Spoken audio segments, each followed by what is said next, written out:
Very good morning to all of you. आप सभी का बहुत बहुत स्वागत है। आज का हमारा टॉपिक है the pituitary gland and about the pituitary gland.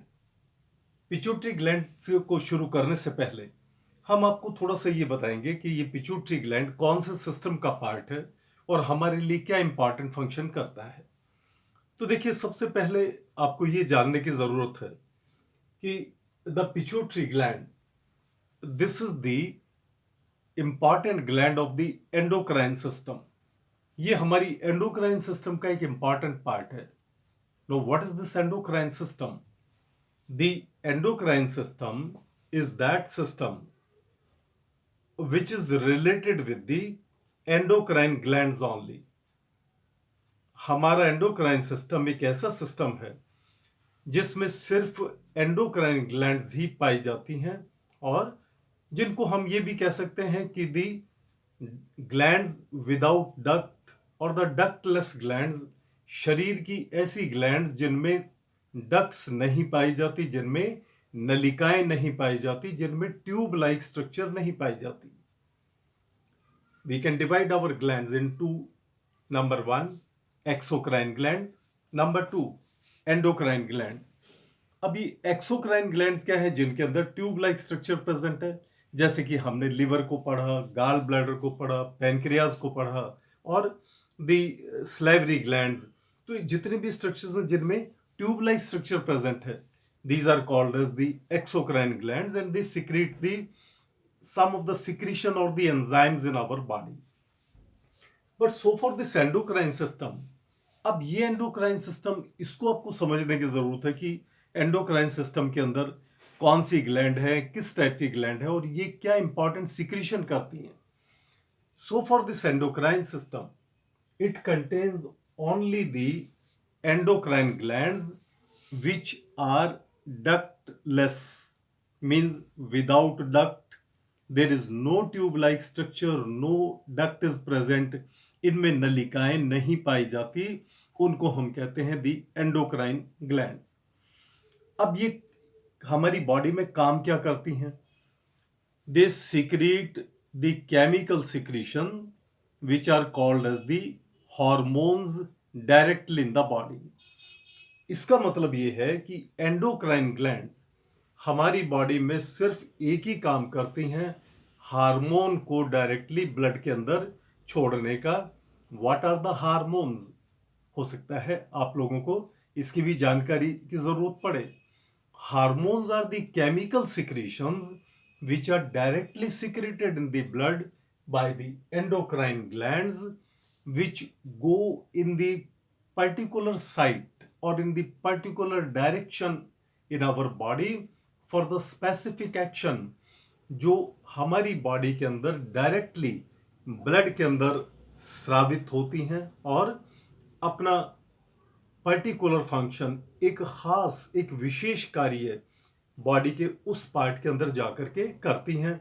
ये काम है हमारे हार्मोन्स का। अब हम आपको बताएंगे कि एंडोक्राइन सिस्टम के अंदर कौन कौन सी इंपॉर्टेंट ग्लैंड्स आती हैं। देखिएगा, the first important gland is the pituitary gland. Okay, the next is the thyroid gland, parathyroid gland, suprarenal और एड्रीनल ग्लैंड जो हमारी किडनीज के ऊपर एक राइट साइड पर, एक लेफ्ट साइड पर प्रेजेंट होती है। उसके अलावा ये आपके लिए कुछ और यहां पर ग्लैंड्स को भी मेंशन किया गया है।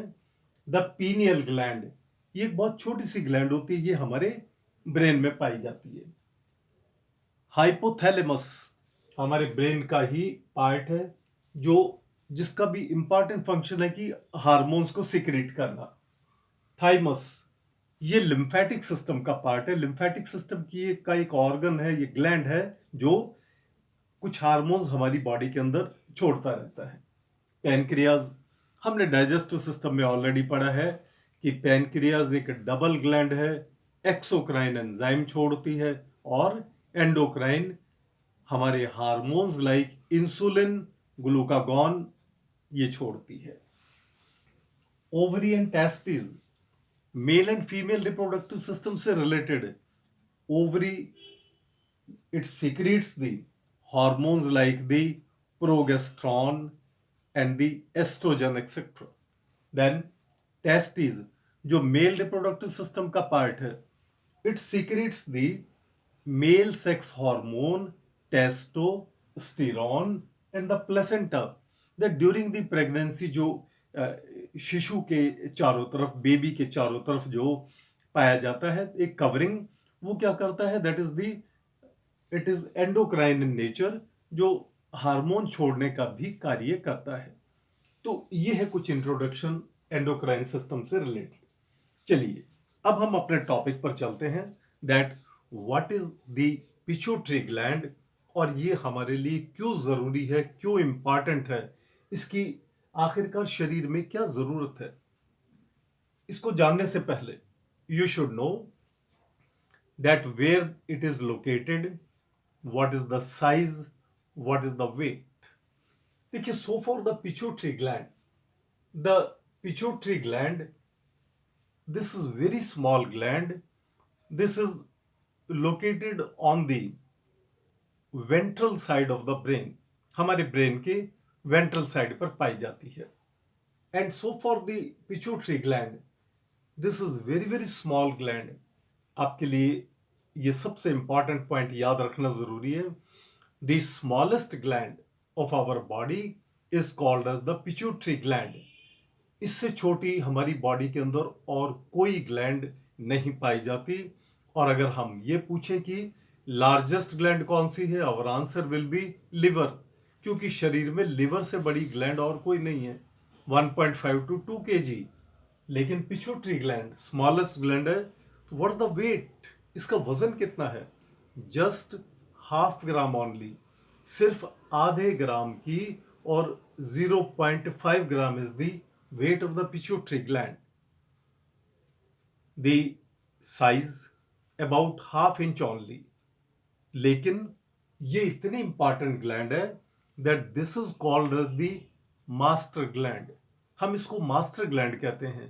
और मास्टर ग्लैंड क्यों कहते हैं, जैसे हम ब्रेन को कहते हैं that the brain is the master organ, क्योंकि वो शरीर के बहुत सारे के सारे ऑलमोस्ट सभी फंक्शंस को कंट्रोल करता है।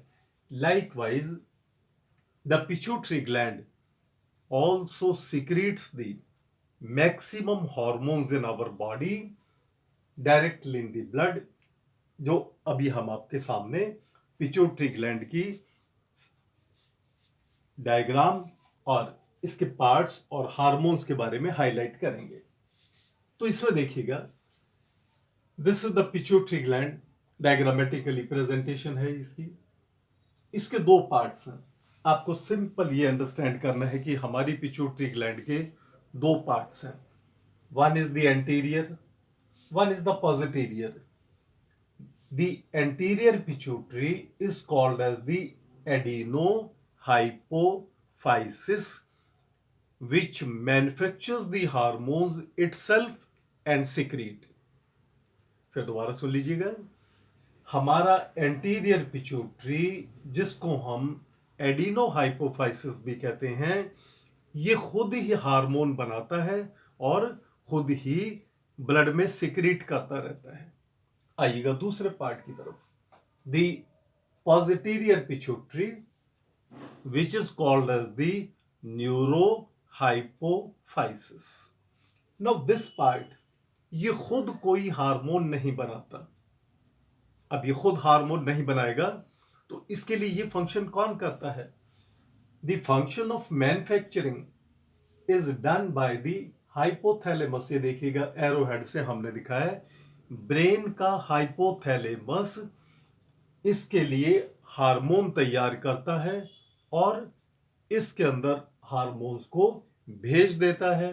देयरफॉर द न्यूरोहाइपोफाइसिस उन रेडीमेड बने बनाए हार्मोन को अपने अंदर केवल स्टोरेज करने का काम करता है। For example the OT and ADH, oxytocin and anti diuretic hormone, ये उनको स्टोर करके रख लेगा, जरूरत पड़ने पर रिलीज कर देगा। आइए अब हम आपको बताते, देन मैमिलरी बॉडी, ये एक छोटी बॉडी जो मेमोरी से रिलेटेड है। Optic chiasma, it controls the functions of the opposite half of the body. This is the infundibulum, this is the pars intermedia. तो ये पिट्यूटरी ग्लैंड को जानने के बाद अब हम ये देखते हैं कि ये कितनी तरह की सेल्स के कौन कौन सा पार्ट इसका कैसे बना हुआ है. First of all, anterior pituitary adenohypophysis, ये 3 तरह के सेल्स का बना हुआ है. The 50% cells of this part are called as the chromophobes. इसका 50% सेल्स इसका हिस्सा बनाते हैं. Does not secret any hormone, और ये 50% सेल्स कोई हार्मोन नहीं छोड़ते. सेकंड, एसिडोफिलिस, ये दूसरी तरह की सेल हैं. 40% ये सेल्स हमारे इस हिस्से में पाए जाते हैं, दैट मीन्स एंटीरियर पिट्यूटरी में. लेकिन सिर्फ 2 हार्मोन छोड़ते हैं. कौन कौन से? GH/PRL, growth hormone, and prolactin. अब बच गया हमारा केवल 10%.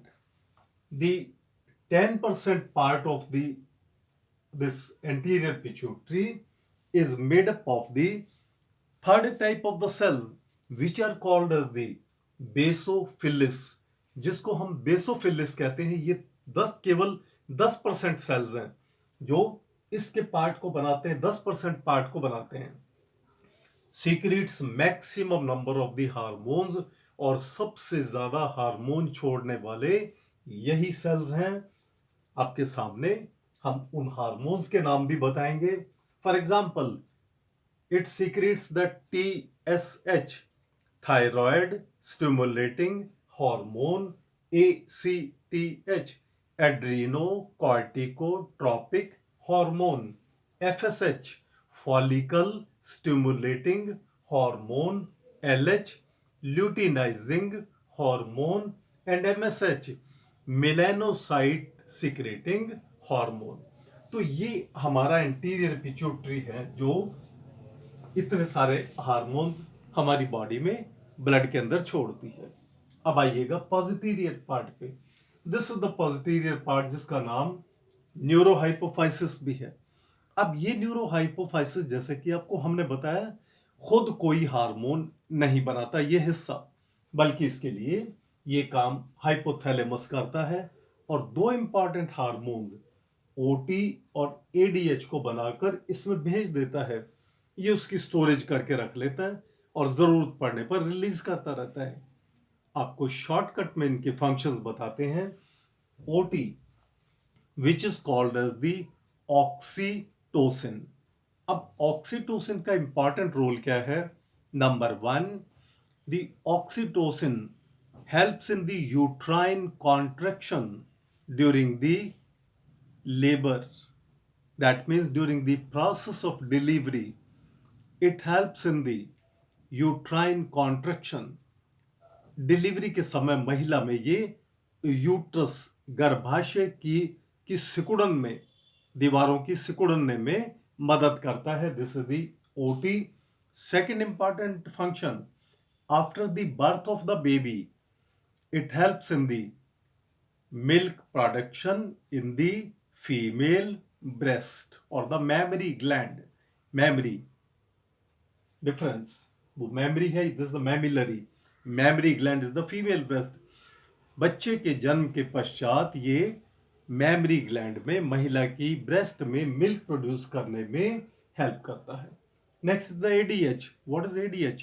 एंटी डाईयूरेटिक हार्मोन, जो यूरिन को कम या ज्यादा बनाने में किडनी के अंदर नेफ्रॉन्स की हेल्प करता है. For example, if more water is there then maximum urine formation will be there. Less water, less urine will be formed. उसमें हमारा एडीएच का बहुत बड़ा रोल है. अगर वाटर ज्यादा है बॉडी में, ADH will not be released, maximum urine will be formed. अगर बॉडी में वाटर बहुत कम है, एडीएच रिलीज हो जाएगा और ज्यादा से ज्यादा वो वाटर हमारी बॉडी में कंज्यूम हो जाएगा, नेफ्रॉन्स के द्वारा रिटेन हो जाएगा.